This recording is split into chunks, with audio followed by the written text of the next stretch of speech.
Hello everyone. As we have previously discussed that we will see the line by line explanation of the essay of studies written by Lord Francis Bacon.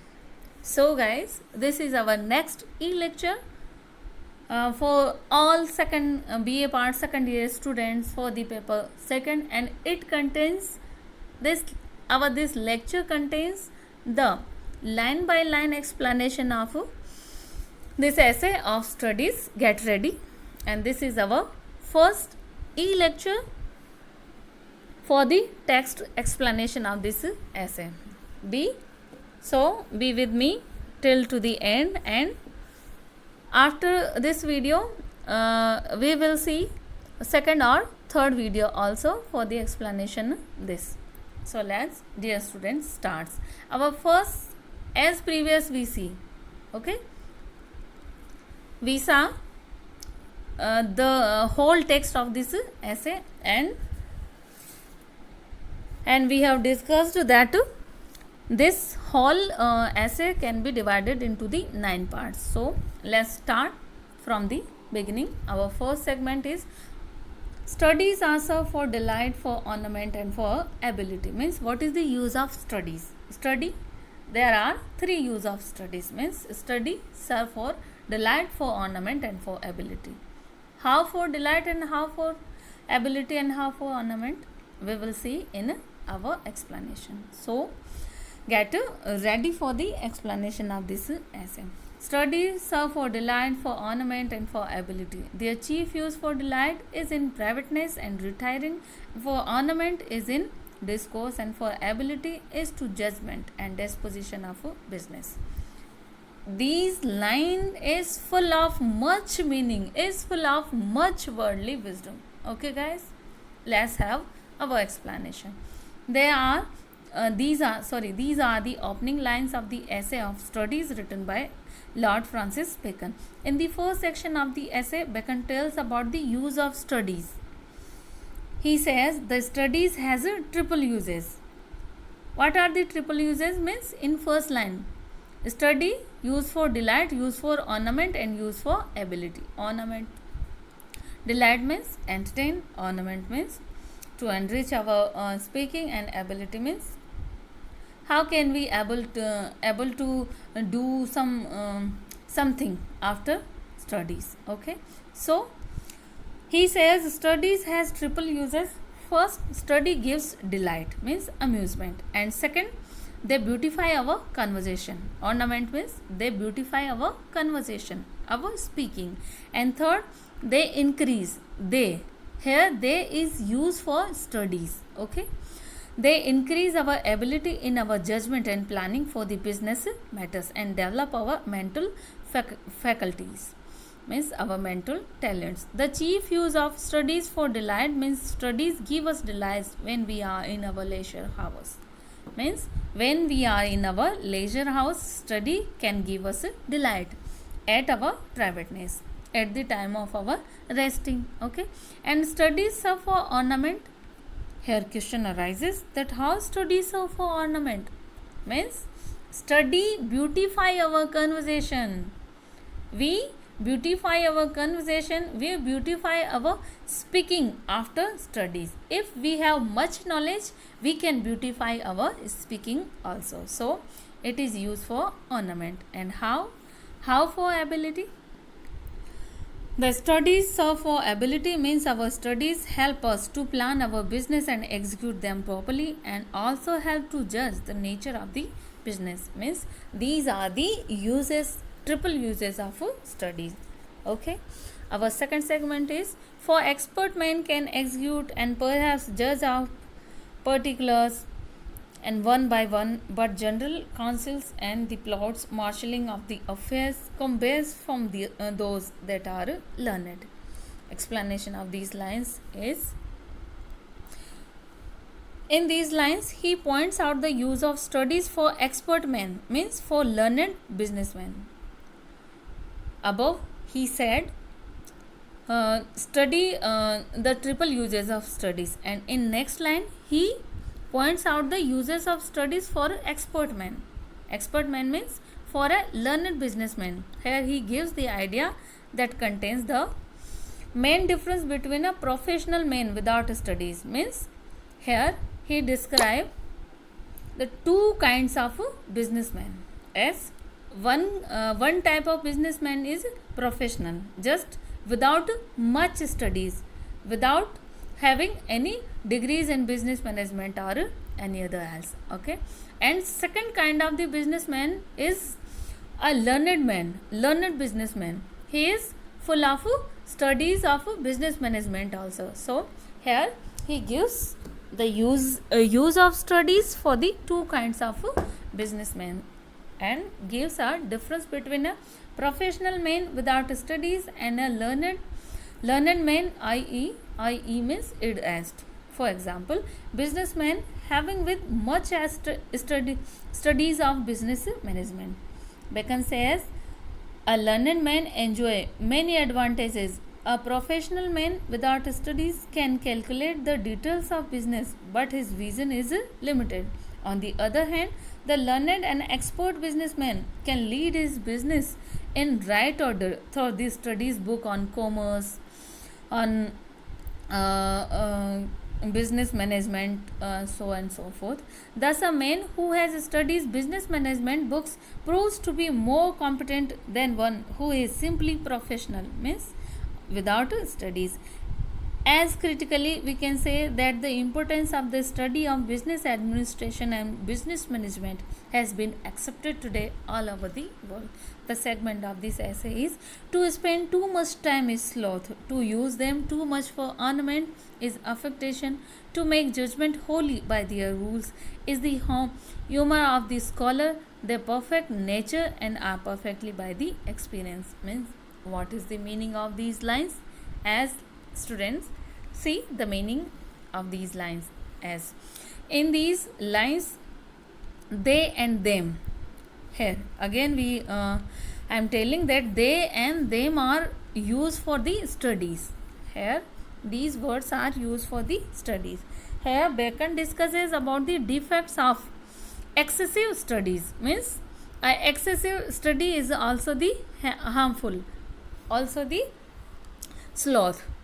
Means here he writes some abuses of the studies also. He says excessive means much reading, much studies, much reading of the books is bad and disadvantageous things. Therefore, reasonable length of time should be spent on the study, means on them. The man becomes lethargic. End result of slothness, a man may become unfit for the physical activities also. Means we can spend only enough time for the studies. Excessive studies also can make a man sloth, and because of his slothless he become unfit for his physical activities also. Second abuse of the excessive reading is some men make too much show off. Means when the excessive learned person, excessive studied person, what he do, he make too much show of their learning and studies, and this is also the harmful effect of studies. Okay. The use of they means that the person who show too much show off his learning, these kind of persons means they use quotations, references and illustrations to show their excessive reading of the books. This is also not good. And thirdly, if we use much quotations, proverbs and references from the books, we become an object of laughter also. Here Bacon argues that we should not decide always on the rules of books, because it may make us eccentric. Eccentric means a strange person. And we should use our wit, our own wit, not always be a follower of books. A person can be perfect by his own experience. Means this is the great thing that Bacon have told, that don't be a full lover of books, because your knowledge is also perfected by his own experience. You cannot be a perfect person on behalf of your studies, on behalf of only your books. You can be perfect by your own experiences, and this is the great lesson we can take from this essay. And fourth segment is, four natural abilities are like natural plants that need pruning by study, and studies themselves do give forth directions too much and large except then be bounded in by experience. Means, in these lines Bacon conveys the correct view of studies. He says there should be a balance between studies and our practical experience. Bacon says, as previous, that studies and perfect nature are perfected by the experience. Innate capabilities and natural gifts are developed and made perfect by the studies. Our all bookish knowledge should be supplementary thing. In these lines, Bacon uses simile. He uses simile. Simile means he compares our innate capacities to the trees that grow freely in the forest. He says for proper and better growth, these trees require pruning. Pruning means a cutting, trimming. Helps means pruning helps the plant to develop correctly. Similarly, our innate capacities and natural gifts require proper training and guidance. We cannot perfect only by the bookish knowledge. We can be perfect by the experiences of the world.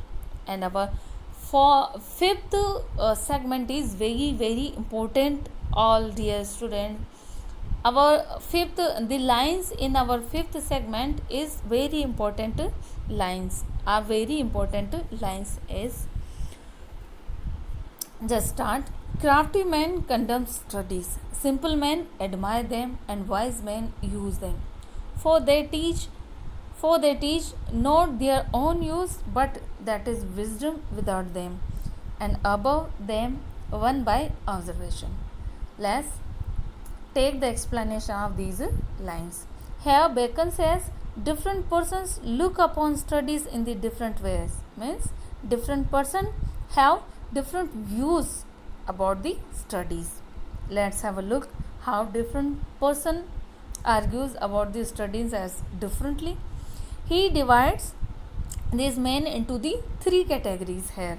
First category, he says, in the first category there are crafty men. Crafty men means crafty, cunning person. They do not understand the significance of the studies. They do not understand the significance of studies. They always condemn the studies. Okay. And the second category of the person, there are simple persons. They are virtuous, they are innocent and open-minded person. They always admire the studies. And the third category of the person is wise men. And wise men understand the proper use of study. They utilize the study in the best way. They take profit by studies. Crafty and simple men do not have wisdom to use the knowledge of the book for their benefits. Only the wise men know the benefits of the studies. Means the wisdom to use studies of our benefit comes from the experience and by the observation. So wise men alone have it.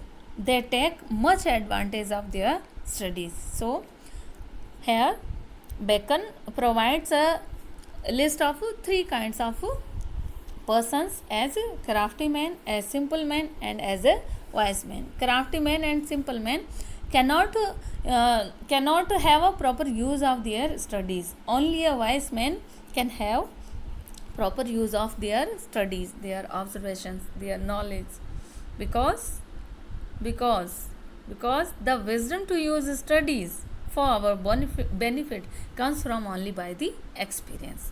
Only bookish knowledge can make any person perfect. In this way, here Bacon describes the three types of person and their relation with the studies. And these these three types as a crafty man, simple man, and wise man.